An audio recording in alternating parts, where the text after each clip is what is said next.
प्रिया आपका।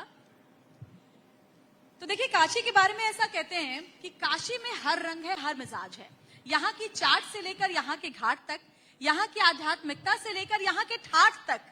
और इसीलिए देखिए, बहुत खास मेहमानों का ये बड़ा पैनल हमारे साथ है, जिससे हम जो काशी की परंपरा और आधुनिकता का संगम है उस पर भी चर्चा करेंगे।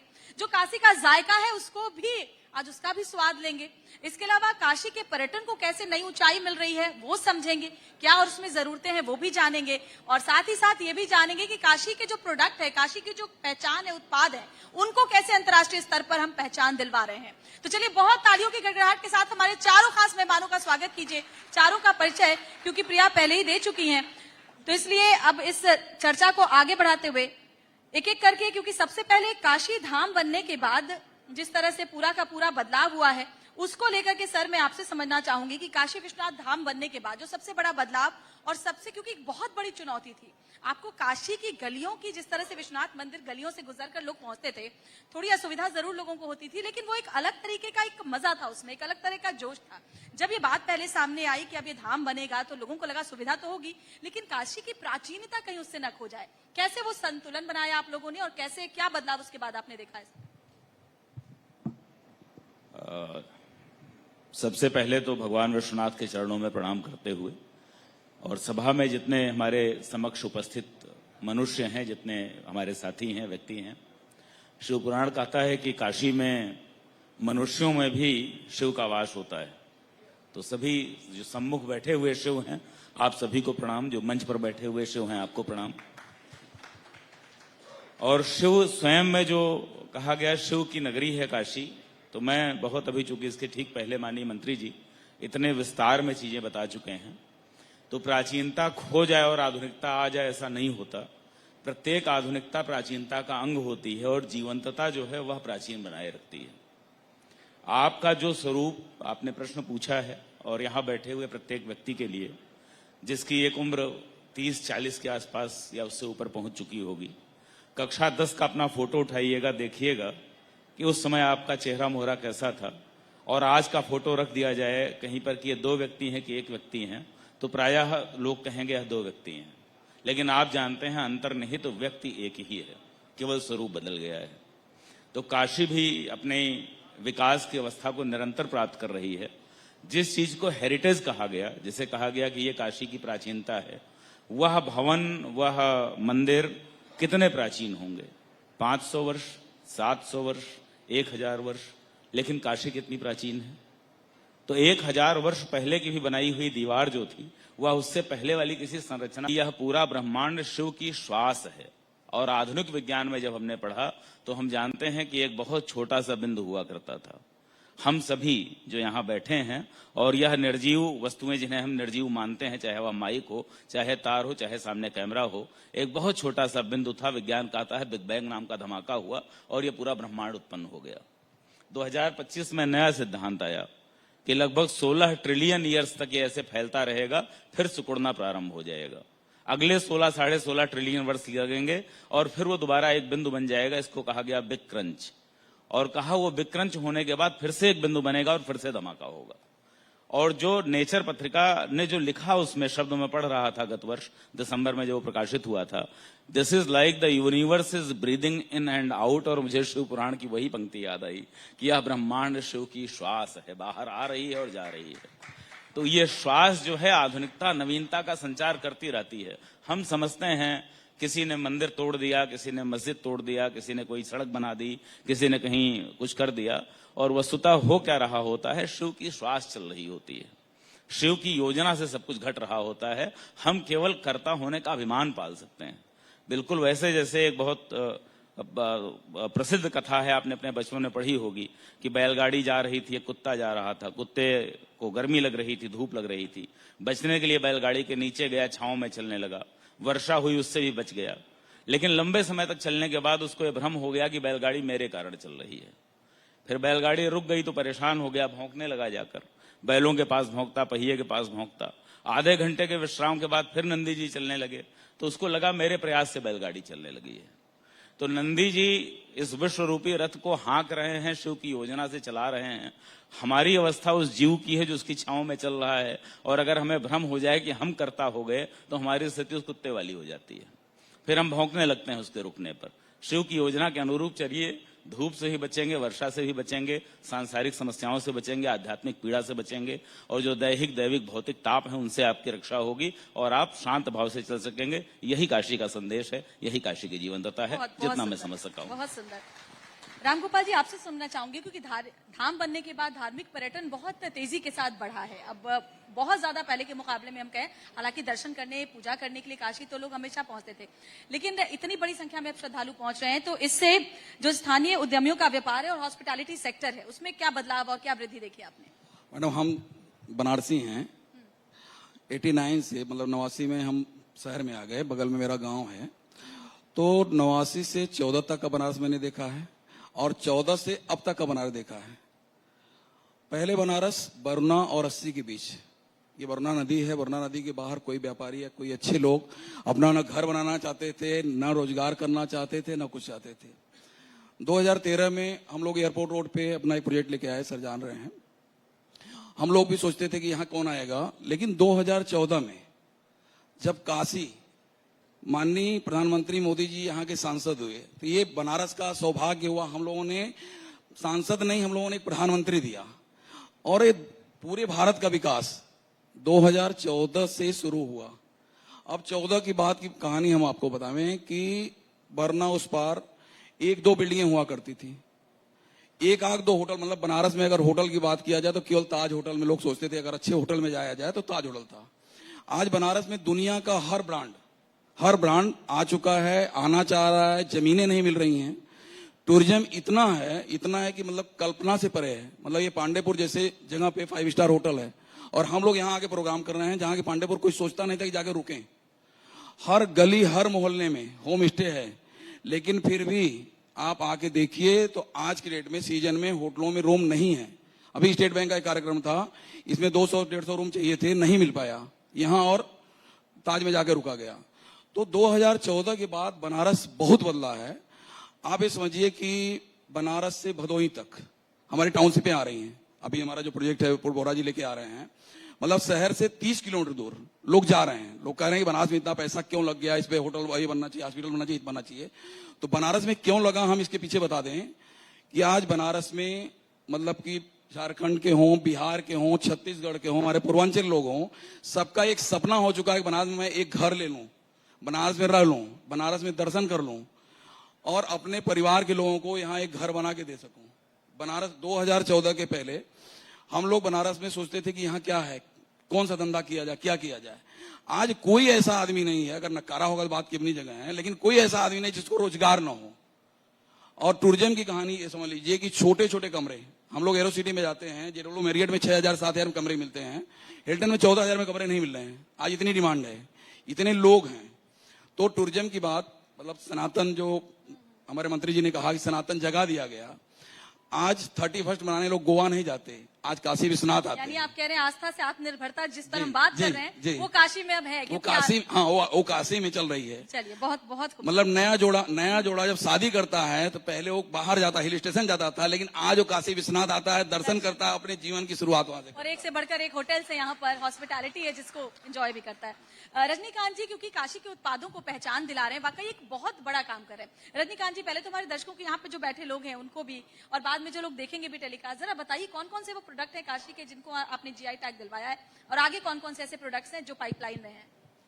देखिए, सबसे पहले तो नवभारत टाइम्स और न्यूज नेटवर्क को इस बात के लिए धन्यवाद कि वाराणसी, काशी, बनारस में आकर के अपना पहला संवाद कर रहा है। नहीं तो अमूमन आप लोग लखनऊ जैसे स्थान पे किया करते थे। ये साफ दिख रहा है परिवर्तन। ये परिवर्तन मीडिया में भी दिख रहा है कि कैसे न्यूज नेटवर्क यहां तक पहुंचा। दूसरा, जिन लोगों को लगता था कि ये धार्मिक शहर है, भगवान स्वयं विराजमान है, उन लोगों को जानकारी शायद नहीं रही कि यह दुनिया का प्राचीनतम सिर्फ जीवित शहर नहीं है, ये दुनिया के प्राचीनतम व्यवसाय के केंद्रों में शामिल रहा है। 2300 साल पहले तो आचार्य चाणक्य ने अपने दृष्टांत में लिखा है काशी के बारे में, यहाँ की टैक्स की प्रणाली के बारे में, कर की प्रणाली के बारे में, यहाँ के शिल्पियों के बारे में, यहाँ के उत्पादों के बारे में, क्योंकि उनका ये मार्ग रहा। मगध से तक्षशिला जाने का जो मार्ग रहा है उसमें काशी उनका बड़ा महत्वपूर्ण पड़ाव था, और उस समय जल मार्ग से व्यापार होने की परंपरा रही। दुर्भाग्य से बाद में तमाम आक्रांताओं ने इसको लूटने का काम किया। ब्रिटिशर्स ने बड़े ही सुनियोजित तरीके से इस शहर के यहाँ के उत्पादों को लूटने का काम किया और पूरी दुनिया के बाजार में बेचा ले जाकर के। लेकिन आक्रमण के बाद भी जैसे वेद को नष्ट नहीं किया जा सका, जिसे कहा गया श्रुति, सुन करके मस्तिष्क में, उसी तरह से बनारस के बुनकरों के हुनर को भी नष्ट नहीं किया जा सका। आज भी वो जामदानी, जामावार, जंगला, कटवर्क बूटी से लेकर के ग्यासर, ग्यांटा, थंका, पेमाचंदी, बादल चंदी, दुनिया की सारी विशिष्ट कलाओं को यहाँ पे बुन रहे हैं।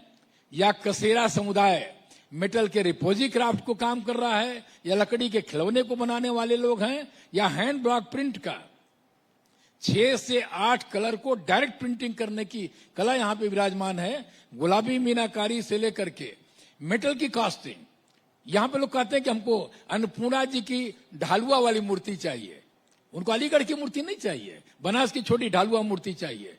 उसी तरह से धीरे धीरे करके ये खान पान का शहर है, सारी चीजों का शहर है, तो ये व्यवसाय का इतना बड़ा केंद्र रहा। बगल में मिर्जापुर आपके, ये सारा काशी क्षेत्र में ही शामिल रहा है। गुड़ को अंग्रेज यहां से मिर्जापुर से ले आकर के लंदन के बाजार में बेचे हैं, ये उन्होंने अपने गजेटियर में उसको मेंशन किया हुआ है।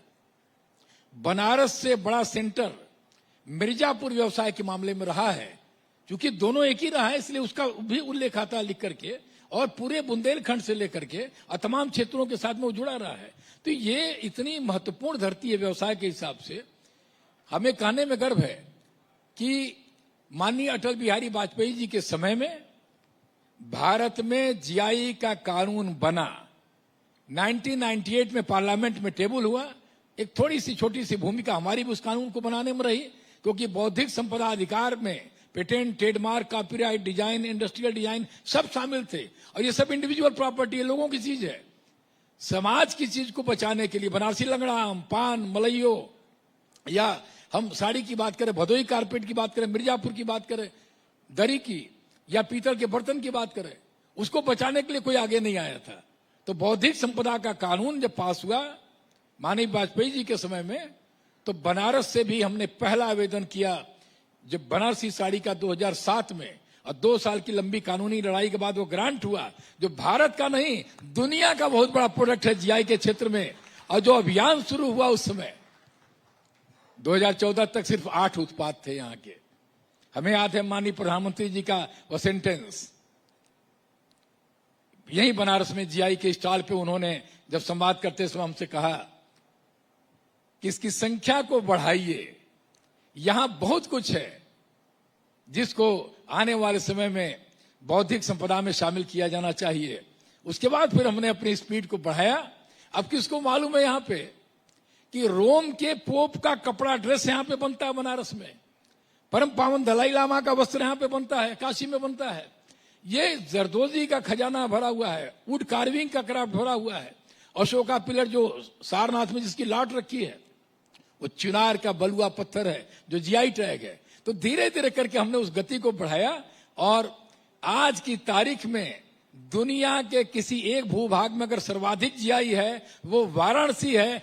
32 प्रोडक्ट यहाँ पे जीआई हैं, और आने वाले समय में लौंगलता और नाव को भी यहाँ पे जीआई का टैग मिलने जा रहा है। ये एक बड़ी अपने आप में चीज है, ये विरासत के साथ जुड़ी है। लेकिन काशी का जीआई का मॉडल फिर 2019 में प्रधानमंत्री जी ने राष्ट्रपति भवन में कहा, पद्म सम्मान समारोह के बाद जब शाम को हाईटी होता है, कि काशी से बाहर निकल करके भारत के अलग अलग राज्यों को सहयोग करिए। और देवभूमि से हमने यात्रा शुरू किया पिथौरागढ़ से।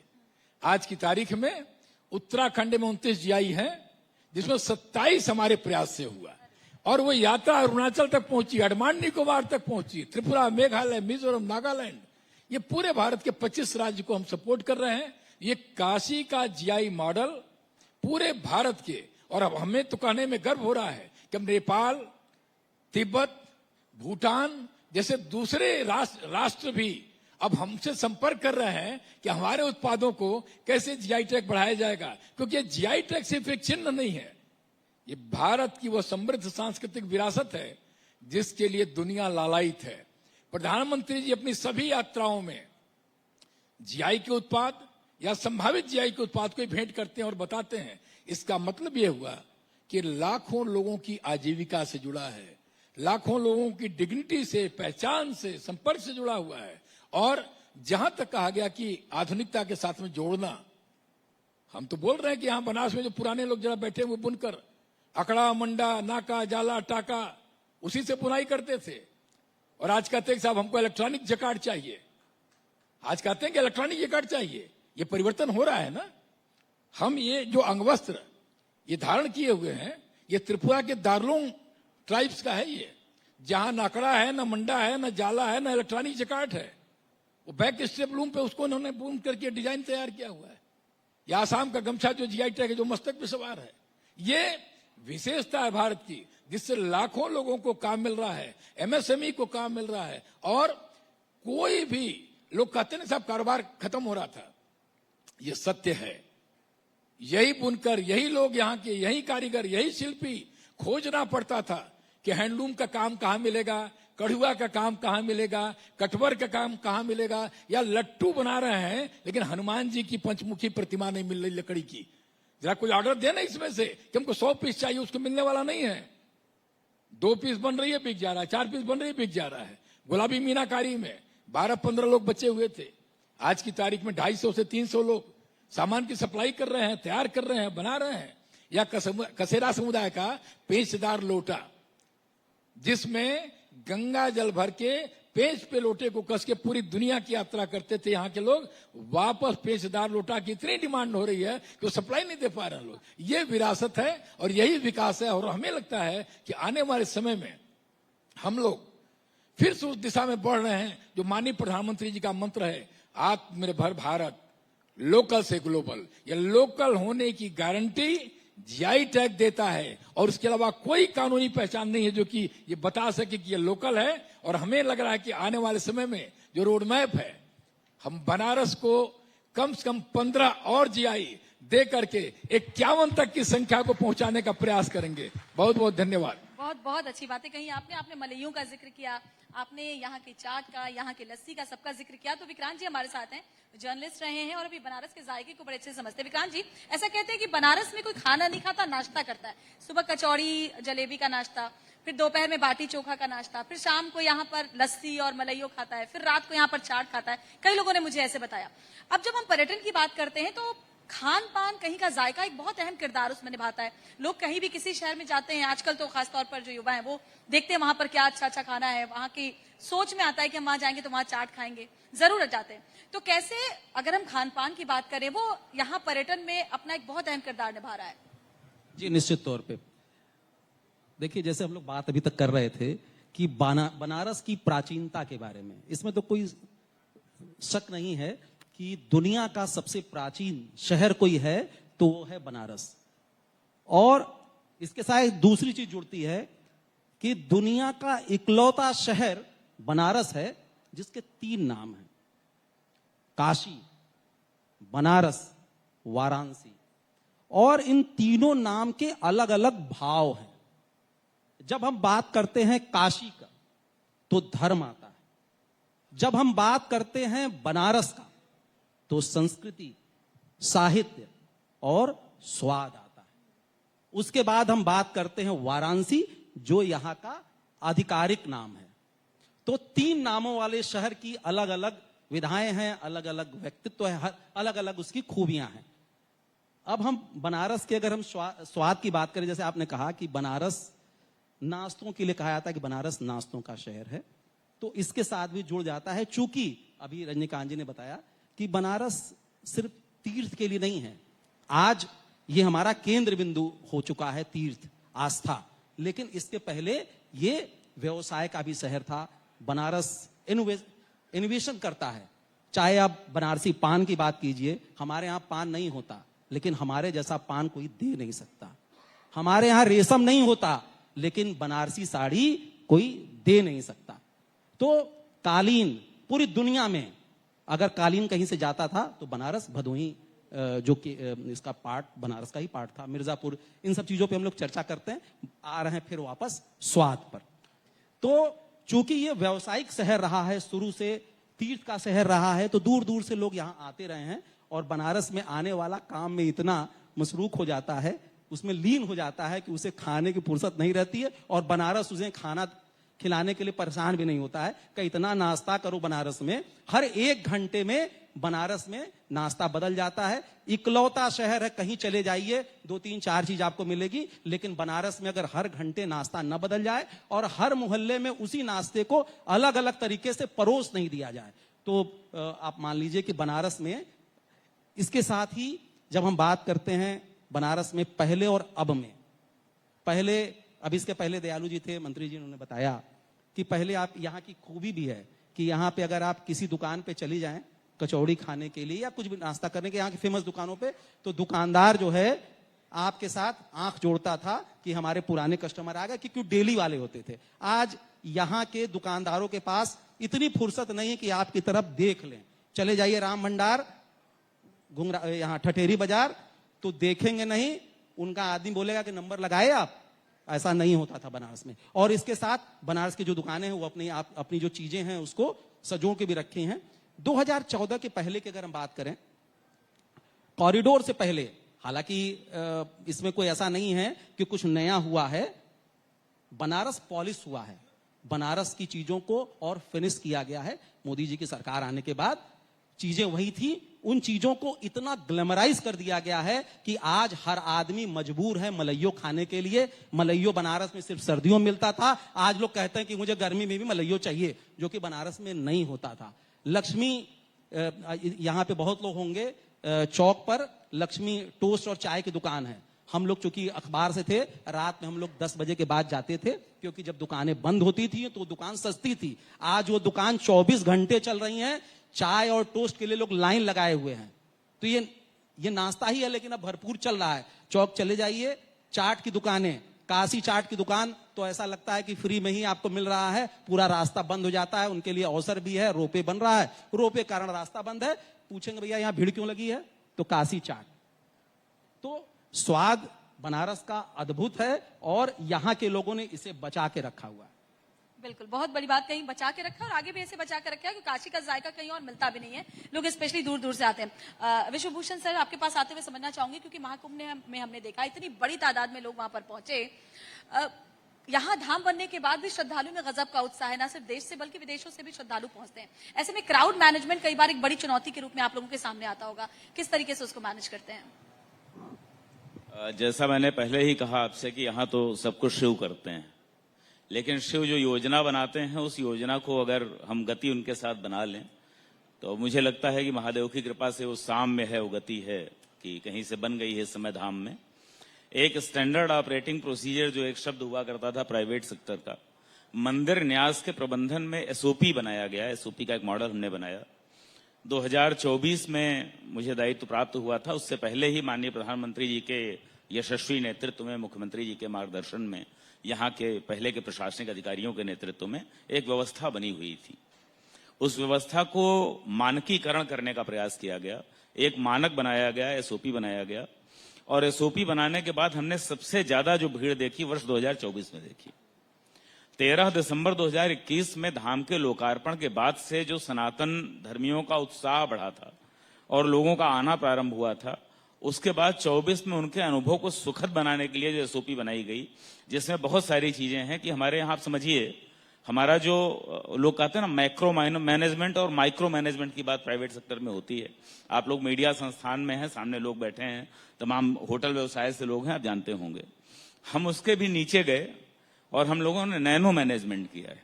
हमारे पास पूरे 1 वर्ष की योजना मंदिर के लिए, 1 वर्ष की योजना में प्रतिदिन की योजना, कि इस पर्टिकुलर तारीख को, अगर मैं अपना गूगल कैलेंडर मोबाइल का खोलकर आपको दिखाऊंगा, तो इस तारीख को इस विषय से संबंधित पत्रावली स्टेनो साहब बना लेंगे। इलेक्ट्रिकल इंजीनियर जो है वो बिजली के इस पॉइंट पर ये एप्लियांस एक्टिवेट कर देंगे, ये डीएक्टिवेट कर देंगे। ये टेंटेटिव तारीख है जिससे धूप का प्रभाव बढ़ना शुरू होता है। जर्मन हैंगर्स हमारे यहाँ इंस्टॉल कर दिए जाएंगे, फोल्डेबल हैंगर्स लगा दिए जाएंगे। ये पर्व का समय आने वाली तारीख है, इसके अनुसार जिगजैग्स लगा दिए जाएंगे, इसके अनुसार जो रेलिंग से बढ़ा दी जाएंगी, ड्यूटी पॉइंट्स डायनेमिक कर दिए जाएंगे। ये हमारा पूरे साल भर का दिन के हिसाब से बना हुआ है। और हमारे पास जो हेड काउंटर कैमरा लगा है उससे 1 घंटे का फीड लेने के आधार पर डायनेमिक प्रोसीजर है कि जिस तरह श्रद्धालुओं की संख्या होगी, ड्यूटीज बदल जाएंगे, जिगजैग की संख्या बढ़ा घटा दी जाएगी। और ये जो एसओपी बना, महादेव की कृपा से, वो इतना, महादेव की कृपा से जो कुछ होता है पूर्ण होता है। मैंने पहले ही आपसे कहा हम अपूर्णता में विश्वास नहीं रखते, तो इतना पूर्ण था कि कुंभ के पलट प्रवाह के समय हमारे काशी विश्वनाथ धाम के छोटे से गर्भगृह में, आप जानते हैं कितना छोटा परिसर है वो, प्रतिदिन वहां 10 लाख से ऊपर की संख्या में लोग आते थे और दर्शन करके निकलते थे। और एक भी सिंगल अनटूवर्ड इंसिडेंट, कोई भी ऐसी घटना जिसे हम कहें कि वह कहीं से अप्रिय रही हो, नहीं घटी। और यह केवल उस समय नहीं, धाम के लोकार्पण के पश्चात से लेकर भी 30 जून तक का आंकड़ा जो मैंने पिछली बार देखा था, 30 करोड़ प्लस थी संख्या। 30 करोड़ से अधिक लोग काशी विश्वनाथ धाम के 4 जो हमारा मुख्य गर्भगृह वाला जो परिसर है, उस पे ऊपर हेड काउंटर कैमरा लगा है एनेबल्ड। उस कैमरे के नीचे से लोग गुजरे हैं। छोटी हाइट के लोग, छोटे बच्चों का सर छुप जाता है, हेड नहीं काउंट हो पाता। 30 करोड़ प्लस वो है जो काउंट हो गया है। आप ये समझिए पूरे प्रदेश की आबादी से और कई देशों की आबादी से ज्यादा लोग उस छोटे से परिसर से होकर निकल चुके हैं और वहां कोई भी एक भी अप्रिय घटना नहीं घटी है। ये महादेव की कृपा से ऐसी व्यवस्था बनी है। मैं आदरणीय हमारे वरिष्ठ और जो जिनको हमने केंद्रीय स्थान यहां दिया है, आपसे मैं कहूंगा एक बार इस पर भी विचार करें, क्या इसको भी जीआई टैग मिल सकता है क्या? क्योंकि देश के तमाम मंदिरों से, तमाम देश के नहीं विदेश के मंदिरों से यहाँ की एसओपी के लिए जो हमारा जो क्राउड मैनेजमेंट का सिस्टम है और दर्शकों की, श्रद्धालुओं की सुविधा का जो पैटर्न है, कि हम पहले मंदिर ऐसे हैं, पहला मंदिर न्यास बड़े गर्व से मैं कहूंगा इस बात को, माननीय प्रधानमंत्री जी का पुनः उनकी प्रेरणा की श्रद्धालुओं को अधिक से अधिक सुविधा प्राप्त हो।